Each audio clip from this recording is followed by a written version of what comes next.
एक गोदाम और 6 दुकानों में लगी आग, लाखों का नुकसान होने का अनुमान। हैदराबाद में एक गोदाम तड़के सुबह लगी आग की चपेट में आए एक गोदाम और 6 दुकानें। इस घटना से किसी के हताहत होने की खबरें नहीं। हैदराबाद के बहादुरपुरा इलाके में एक गोदाम में तड़के सुबह आग लगने की खबर है। बहादुरपुरा इलाके में एक गोदाम और 6 दुकानों में आग लग गई। हालांकि इस घटना में किसी के हताहत होने की कोई खबर नहीं है। हैदराबाद पुलिस इस घटना की जांच कर रही है। बंगाल में बवाल, पूर्वी मिदनापुर में फायरिंग, 2 सुरक्षाकर्मी घायल, भाजपा कार्यकर्ताओं पर बूथ में घुसने का आरोप। पश्चिम बंगाल में 30 विधानसभा सीटों के लिए मतदान जारी। मतदान शुरू होने के कुछ घंटे बाद ही हिंसक झड़पें शुरू। पश्चिम बंगाल विधानसभा चुनाव के पहले चरण के तहत 5 जिलों की 30 सीटों के लिए भी मतदान जारी है। मतदान शुरू होने के 2 घंटे बाद ही हिंसक झड़पों की खबरें आनी शुरू हो गई हैं। पूर्वी मिदनापुर में एक मतदान केंद्र पर फायरिंग हुई, जिसमें 2 सुरक्षाकर्मी घायल हो रह गए हैं। कोरोना संक्रमण हुआ बेकाबू, पिछले 24 घंटे में नए मरीजों की संख्या 62,000 के पार। मौतों ने भी बढ़ाई चिंता। देश में कोरोना वायरस के आंकड़े डरा रहे हैं। हर दिन कोरोना संक्रमण के दैनिक मरीजों की संख्या में रिकॉर्ड वृद्धि दर्ज की जा रही है। महाराष्ट्र, गुजरात और मध्य प्रदेश समेत कई राज्यों में महामारी ने विकराल रूप धारण कर लिया है। इस पर नियंत्रण पाने के लिए कई तरह की पाबंदियां लगाई जा रही हैं। देश में पिछले 24 घंटे में रिकॉर्ड 62,000 से अधिक कोरोना मरीज मिले हैं और 291 की संक्रमण में से जान चली गई है। केंद्रीय स्वास्थ्य मंत्रालय ने शनिवार को यह जानकारी दी। कोरोना वायरस को काबू करने के लिए लगाए गए लॉकडाउन के 1 साल बाद ही हालात भयावह हैं।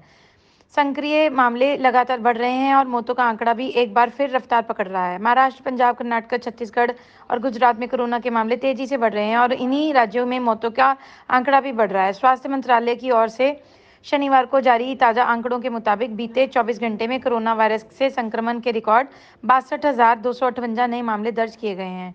देश में कई महीने बाद शनिवार को कोरोना मरीजों की यह संख्या सर्वाधिक है। इसी के साथ देश में संक्रमण के कुल मामले बढ़कर 1,19,08,910 पहुंच गए हैं। वहीं पिछले 24 घंटे में इस जानलेवा संक्रमण से 291 लोगों की जान गई है। इसी के साथ मरने वालों की संख्या 1,61,240 पहुंच गई है। वैक्सीन लगवाने के बाद परेश रावल हुए कोरोना संक्रमित। मुंबई में कोरोना की चपेट में अब तक कई सेलेब्स आ चुके हैं। अभी भी ये सिलसिला लगातार जारी है। अब अभिनेता परेश रावल भी कोरोना संक्रमित हो गए हैं। उन्होंने अपने ट्विटर अकाउंट से ट्वीट कर इस बात की जानकारी दी। हैरानी की बात यह है कि परेश रावल ने कुछ दिनों पहले ही कोरोना वैक्सीन की पहली डोज लगवाई थी और उसके बाद अब वो संक्रमित पाए गए हैं। सुशांत की बहन को सुप्रीम कोर्ट से राहत नहीं। अभिनेता सुशांत सिंह राजपूत की बहन प्रियंका को सुप्रीम कोर्ट से राहत नहीं मिली है। कोर्ट ने रिया चक्रवर्ती की शिकायत पर दर्ज मामला रद्द करने से मना कर दिया है। मालूम हो रहा है कि रिया चक्रवर्ती ने सुशांत की बहनों पर डॉक्टर की सूची बदलकर सुशांत को गलत दवाई देने का आरोप लगाया था। इस मामले में बॉम्बे हाईकोर्ट ने एक बहन मीतू को राहत दी थी, लेकिन प्रियंका का केस रद्द करने से मना किया है। मीना खड़ीकर को रेडियो मिर्ची का लाइफ टाइम अचीवमेंट अवार्ड। गायिका, लेखिका और संगीतकार मीना खड़ीकर को रेडियो मिर्ची का लाइफ टाइम अचीवमेंट अवार्ड से सम्मानित किया गया है। इस बात की जानकारी मीना की बड़ी दीदी और उसूल कोकिला लता मंगेशकर ने ट्वीट कर दी है। लता मंगेशकर ने ट्वीट करते हुए लिखा, मेरी छोटी बहन मीना खड़ीकर को रेडियो मिर्ची का life time achievement award Marathi मिला है। मीना बहुत अच्छी संगीतकार, गायिका और लेखिका है। वो संत स्वभाव की है। मैं उसको आशीर्वाद देती हूँ कि उसको और भी पुरस्कार। विदेशी मुद्रा, देश के भंडार में आई तेजी। 34 अरब डॉलर से ज्यादा हुआ स्वर्ण भंडार। देश का विदेशी मुद्रा भंडार 19 मार्च को समाप्त सप्ताह में 23.3 करोड़ डॉलर बढ़कर 582.271 अरब डॉलर हो गया। भारतीय रिजर्व बैंक आरबीआई द्वारा जारी आंकड़ों में ये जानकारी दी गई है।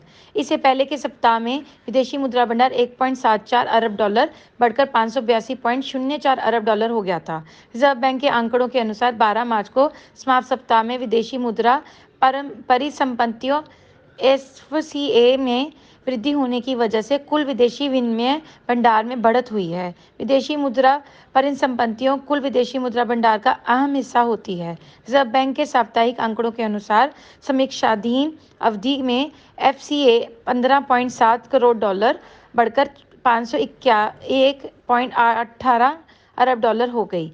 एफसीए को दर्शाया डॉलर में जाता है, लेकिन इसमें यूरो, पौंड और येन जैसी अन्य विदेशी मुद्रा संपत्तियां भी शामिल होती हैं। जिस इजरायली जहाज पर इस्माइल से हुआ हमला पहुंचा गुजरात, इंजन में आ गई है यह खराबी। फरवरी में भी इस्राइल पोत पर हुआ था विस्फोट। इस्राइल के अधिकारियों मानना है कि इस हमले के पीछे भी ईरान तंजानिया से भारत आ रहा था इजरायली जहाज इसराइल के एक मालवाहक जहाज को बृहस्पतिवार के दिन अरब सागर में एक ईरानी मिसाइल द्वारा क्षतिग्रस्त कर दिया गया। हमले के वक्त इस जहाज में कुछ भारतीय भी मौजूद थे। हालांकि अब यह जहाज शुक्रवार को गुजरात के मुंद्रा बंदरगाह पहुंचने में सफल रहा। कैंप इलाके की फैशन स्ट्रीट मार्केट में लगी भयंकर आग, 500 से ज्यादा दुकानें जलकर खाक। पुणे के फैशन स्ट्रीट मार्केट में भीषण आग से 500 से अधिक दुकानें खाक। ये मार्केट शॉपिंग के लिए लोगों में काफी प्रचलित है। यहाँ दुकानें काफी घने तरीके से बसी हुई हैं, जिसके चलते आग तेजी से फैली। महाराष्ट्र में पुणे के कैंप इलाके में फैशन स्ट्रीट मार्केट में आग लग गई। स्ट्रीट मार्केट में आग लगने से काफी तेज धुआं उठने लगा। दमकल कर्मियों की गाड़ियां सूचना मिलते ही मौके पर पहुंच गई। आग कैसे लगी, इस बारे में अधिक जानकारी नहीं मिली है। वैश्विक जलवायु चर्चा। जो बाइडेन ने पीएम मोदी सहित विश्व के 30 नेताओं को किया आमंत्रित। अमेरिका राष्ट्रपति जो बाइडेन के प्रशासन ने पहली वैश्विक जलवायु चर्चा के लिए प्रधानमंत्री नरेंद्र मोदी सहित विश्व के 30 नेताओं को आमंत्रित किया है।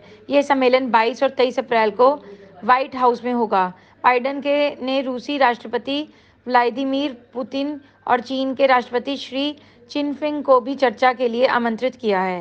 अमेरिका को जीवाश्म ईंधन से होने वाले जलवायु प्रदूषण को कम करने में वैश्विक स्तर पर प्रयासों को दार देने में मदद मिलने की उम्मीद। चुनाव। पीएम मोदी ने लोगों से रिकॉर्ड मतदान करें बंगाल के लिए बांग्ला में किया ट्वीट। पश्चिम बंगाल और असम विधानसभा चुनाव के पहले चरण के तहत मतदान शुरू हो गया है।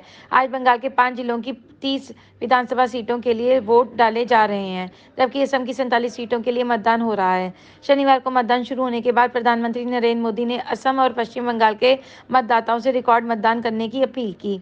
प्रधानमंत्री मोदी ने असम और बंगाल के मतदाताओं से अपील की है कि सभी मतदाता और मताधिकार का प्रयोग करें। साथ ही उन्होंने युवाओं से भी खास अपील करते हुए कहा है कि मैं सभी युवा मित्रों से मतदान करने का आग्रह करता हूं। Subscribe to our YouTube channel News DNN by clicking the bell icon. Don't forget to like, comment and share.